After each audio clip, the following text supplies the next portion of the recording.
Halo semuanya, welcome to You Are Special Podcast bersama saya Wina yang akan jadi host kalian.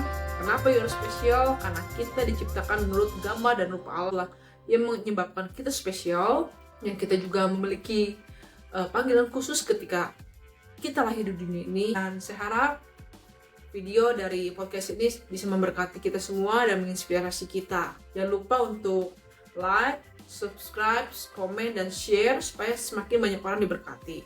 Thank you, God bless. Halo semuanya, welcome to my first podcast premiere hari ini, You Are Special Podcast. Aku Wina sebagai hostnya, dan kita kedatangan narasumber pertama, Clement. Thank you, Clement, udah datang di first podcast. Thank you juga for inviting. Iya.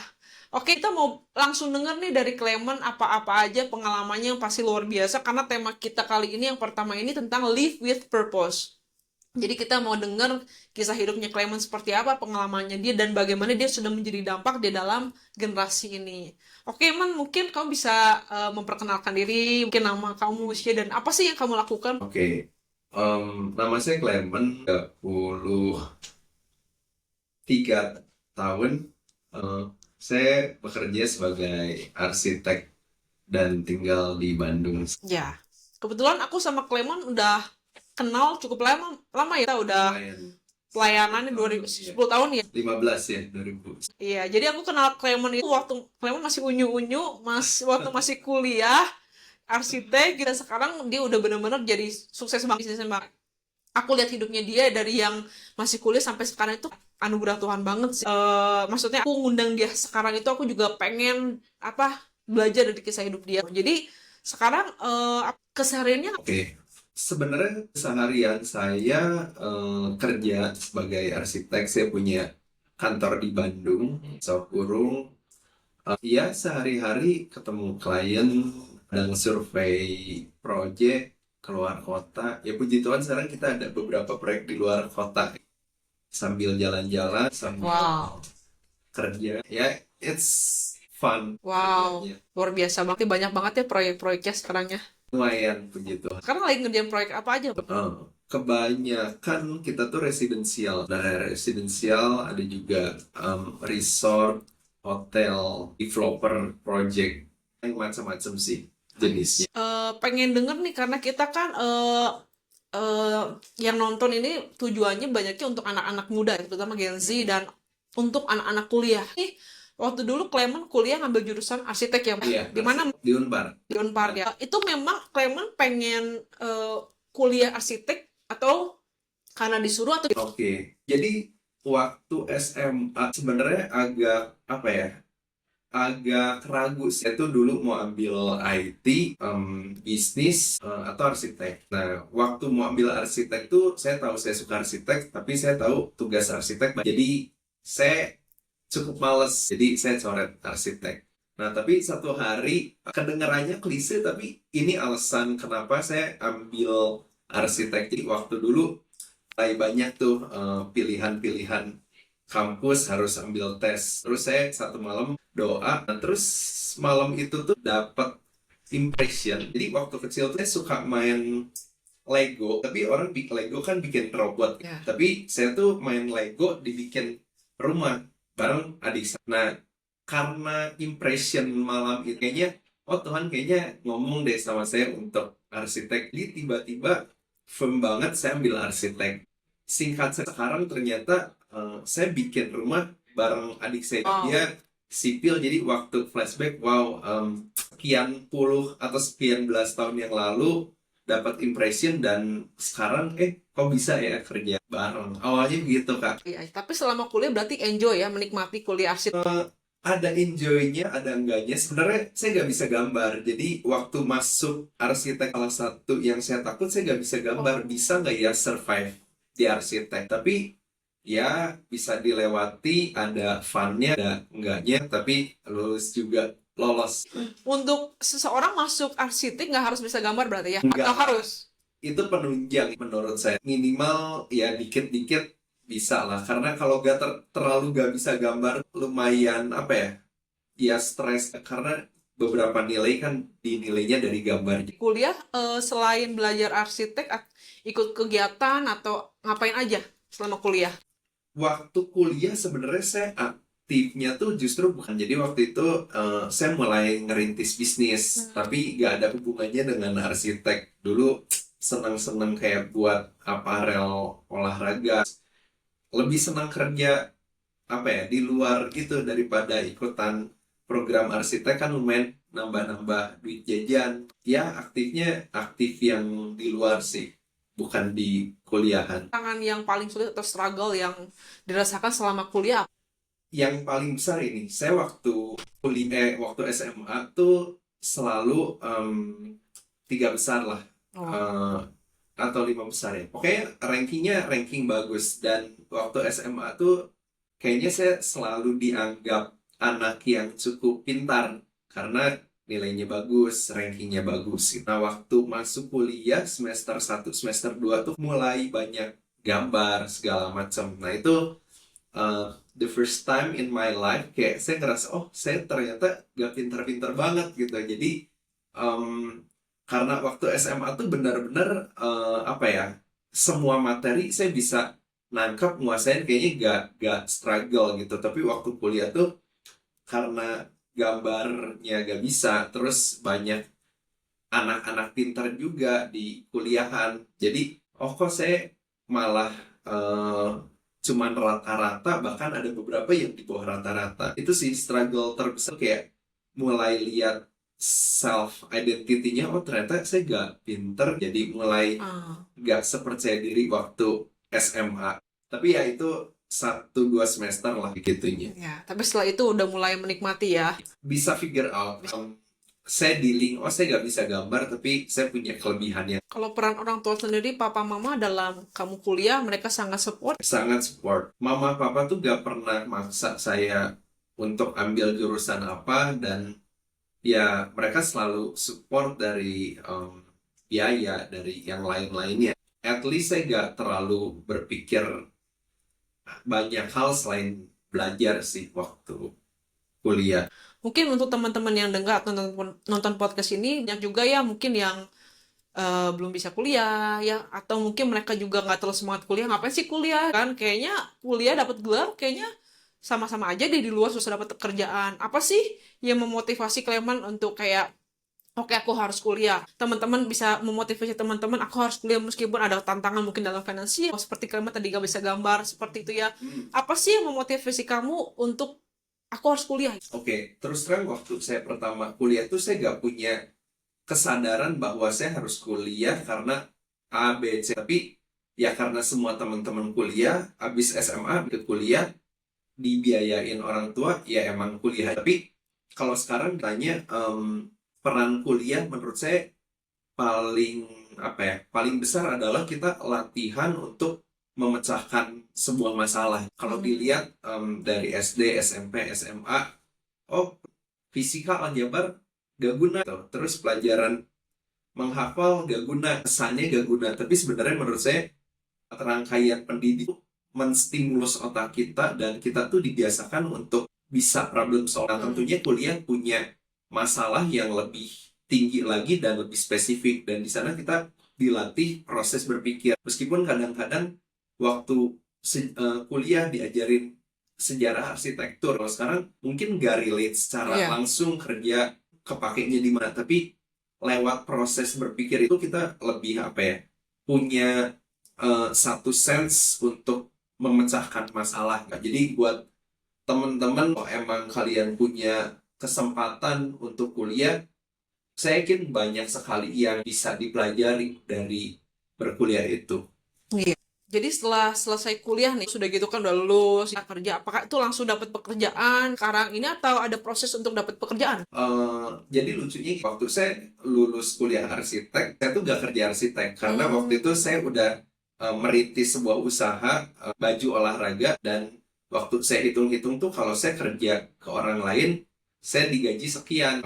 Tapi waktu dulu saya earn lebih dari itu. Jadi saya pikir saya gak usah jadi arsitek lagi, terusin bisnisnya. Jadi saya gak punya pengalaman bekerja sebagai arsitek itu seperti apa. Tapi long story short, saya dengan temen dan biro arsitek segala macam, ya prosesnya gak instan. Jadi dulu kita begitu bikin perusahaan otomatis gak secara otomatis dapat proyek. Iya, betul. Siapa yang mau percaya kan anak kuliah, siapa yang percaya? Akhirnya kita keliling ke proyek perkenalan sama mandor sama segala macam, gak dapat proyek juga.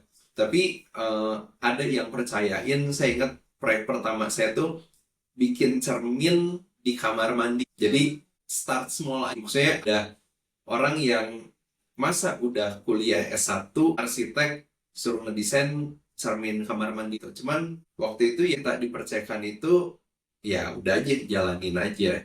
Nah dari itu lebih besar lagi, lebih besar lagi. Jadi ya puji Tuhan sekarang kalau dilihat skalanya lebih besar daripada yang Iya, puji Tuhan ya. Saya lihat juga di sosial media arsitek kamu, kemudian yang baju olahraga semakin berkembang ya, semakin banyak promosi di mana-mana dan banyak juga yang kerja ya. Kalau boleh tahu ada berapa karyawan yang kamu pekerjakan? kalau office 50-60 Wow. mungkin sekitar gitu ya. Kayaknya saya resepnya. Tapi kalau sampai kayak eh, tukang bangunan yang di workshop ya lebih dari 400 orang. Wow, amazing aja. Awalnya dibuat kaca dulu ya, tiba-tiba sekarang sudah bisa mempekerjakan, menghidupi kurang lebih 400 orang, teman-teman. Sangat inspirasi banget ya. Dari awal kamu buat cermin, belum bisa besar seperti sekarang, itu butuh waktu berapa lama sampai kamu bisa settle?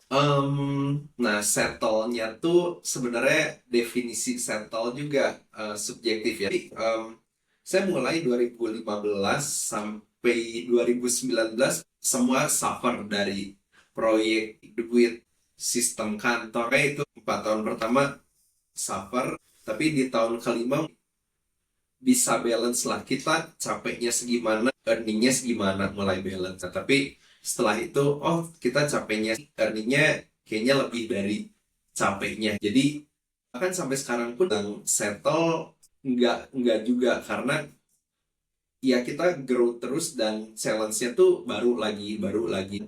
Cuman yang kita syukuri ya kita tahu kita tumbuh kalau kita lihat problem yang kita anggap gede banget 3 tahun lalu atau 2 tahun lalu kalau sekarang kita hadapin gak terlalu Berapa? seberat itu ya, tapi ya ada terus. Wow, keren banget. Kisah hidup yang sangat menginspirasi ya, teman-teman. Oke, kan tema kita tentang live with purpose. Aku mau nanya sama kalian, apa sih your purpose in life? Ini tuh pertanyaan yang saya selalu apa ya semangat buat pikirin dari zaman kuliah.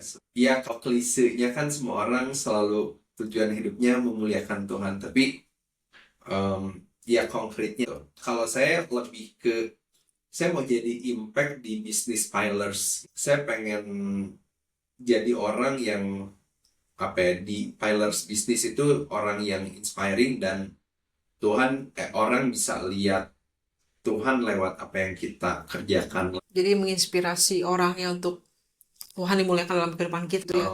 Sebenarnya nggak selalu orang luar, sebenarnya ya orang kantor kita, ya kerja klien atau apapun ya mereka bisa melihat ada Tuhan. Oke, apa sih turning point di dalam kehidupan kamu yang benar-benar mengubahkan kehidupan kamu sampai kamu seperti ini gitu? Sebenarnya dibilang turning point yang 180 derajat gitu gak ada, tapi mungkin lebih kayak pivot kecil ya dan secara konstan. Saya tumbuh di keluarga Kristen yang papa mama pun mengenalkan Tuhan dengan baik ke anak-anaknya. Jadi saya tumbuh di sekolah minggu, masa remaja sekolah cukup mengenal Tuhan lah. Pertama kali saya benar-benar ngerasa saya kenal Tuhan dan apa ya mengalami secara pribadi itu waktu kuliah ya, waktu di YWAM itu saya kenal Kawina pun di YWAM. Jadi waktu itu pertama kalinya saya merasakan Tuhan seril itu dan yaitu banyak mengubah mindset dan ya banyak lah. Dulunya cuman ya kenapa beribadah karena harus gitu, tapi sekarang ya sejak itu kayak kenapa beribadah karena ingin gitu, bukan Iya. karena harus gitu. Nah mungkin pivot itu ya yang bikin pengalaman ya bertumbuh. Ya, jadi turning point dalam kehidupan Clement nggak cuma satu titik yang tapi daily life ya. Setiap hari kita menjalani hidup seperti apa? Bagaimana kita merespon kejadian-kejadian atau masalah-masalah itu bisa menjadi turning point yang kecil tapi akan membawa ke turning point yang kita yang penting setia aja ya. Kita setia apa yang sudah Tuhan kasih di tangan kita setia mengerjakannya, maka Tuhan akan melipat gandakannya. Ya, tadi kan kita udah bahas tentang masa kuliah kamu, kesibukan kamu sekarang udah mempekerjakan begitu banyak orang.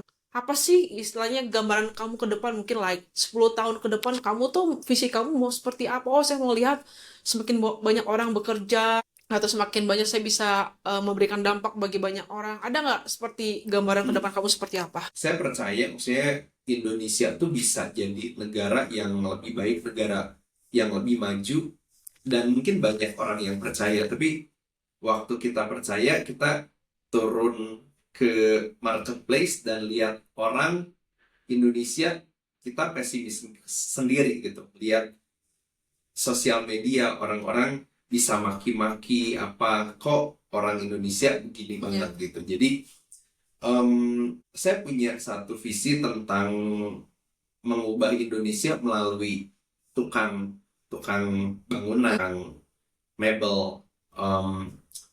Orang bilang tukang mungkin berubah nggak kerja sambil ngerokok, curi-curi jam kerja, tapi kita lagi bikin satu program yang Indonesia bisa berubah melalui tukang. Jadi bilang visi dulu tuh kayak waktu apa ya kuliah, kita berdoa tentang cinta Indonesia, bless the country, ikut-ikutan aja, kadang-kadang agak tersentuh tapi sekarang tuh baru pertama kalinya benar-benar berbeban, oh saya pengen merubah Indonesia lewat tukang. Waktu mindset orang-orang tersebut berubah bisa menjadi yang lebih baik, kita gak ngomongin agama, maksudnya waktu mereka punya mindset yang lebih baik tentang kejujuran, integritas, hal-hal yang saya rasa itu bisa pelan-pelan merubah apa ya nasib negara Indonesia. Jadi seperti mentransformasi hidup ya, mengubahkan kehidupan. Gak cuma apa ya istilahnya motivasi mereka, tapi daily life, karakter mereka bisa diubahkan. Kejujuran penting, kejujuran itu penting ya, karena sekarang untuk orang jujur gitu kadang sulit ya. Luar biasa Clement mau melihat bahwa tukang-tukang yang dimana dia pekerjakan, tukang-tukang ini bisa berubah, mengubahkan keluarga, mengubahkan komunitas, bahkan seluruh Indonesia bisa diubahkan dengan kehadiran tukang-tukang yang mungkin mereka hanya bekerja kasar ya, mungkin karena dianggap rendah, cuma tukang biasa, tapi ternyata juga mereka memiliki kehidupan yang mereka juga spesial. Betul. Di mata Tuhan. Jadi mereka juga pasti ada maksud Tuhan untuk tukang-tukang ya hidupannya bisa semakin lebih baik. Gak coba bekerja aja, betul ya Mani? Semoga apa yang kamu impikan atau cita-citakan bisa terjadi ya. Kemudian untuk tips nih ya, tips untuk anak-anak muda nih yang nonton untuk menghadapi tantangan global sekarang dan bagaimana they still live with a purpose. Apa yang kamu bilang buat anak-anak muda? Oke. Sebenarnya apa ya, saya belum di titik yang wah gimana banget untuk bisa ngasih tips, atau belum yang sukses berhasil banget, tapi menurut saya life purpose tuh penting sekali untuk kita temukan gitu.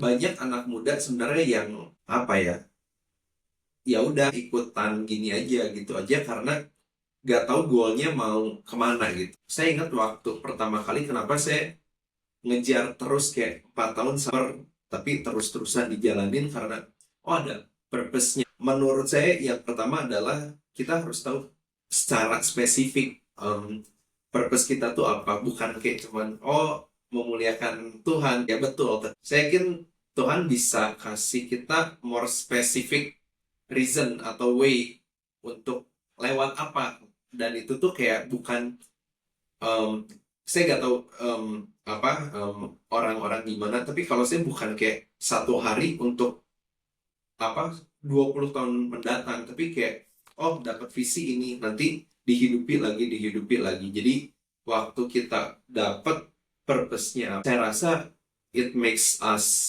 alive sih.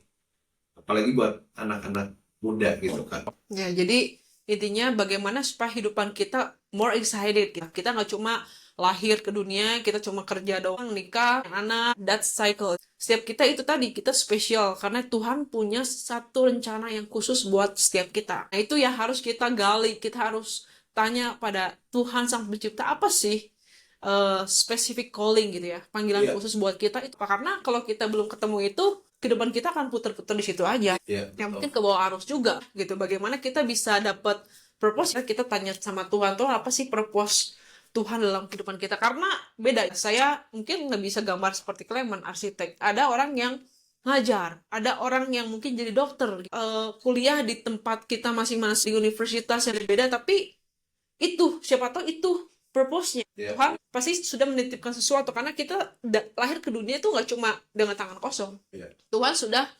menitipkan kita talenta, bakat. Nah, itu yang kita harus kembangkan. Jadi buat teman-teman yang mungkin lagi kuliah sekarang, apa jurusan yang beda-beda, kalian bisa menggali apakah benar nih saya menjadi guru, apakah saya menjadi businessman, apakah saya menjadi dokter. Kita harus gali. Atau mungkin teman-teman ada yang kurang menikmati karena kuliah disuruh orang tua, nggak apa-apa, kita jalinin. Karena seperti kalian bilang, setia, dan nanti Tuhan akan memberikan, membukakan pintu yang lebih lebar ya Dan kita mungkin masuk. kadang-kadang tuh kita bisa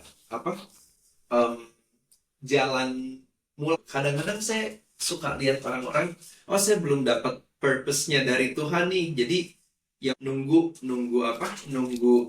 Tuhan kasih jalan, nunggu apa. Tapi kadang-kadang tuh ada yang kita jalan dulu, lalu Tuhan ngasih tuntunan, ada juga yang Tuhan kasih guidance, baru kita jalan gitu. Jadi itu kadang-kadang kayak langkah kaki kanan dan kiri. Oh Tuhan, kalau Tuhan diem, udah kita juga nunggu ya. Karena kadang-kadang tuh sambil jalan ada tuntunan berikut-berikut. Iman gitu ya, take a step of faith gitu.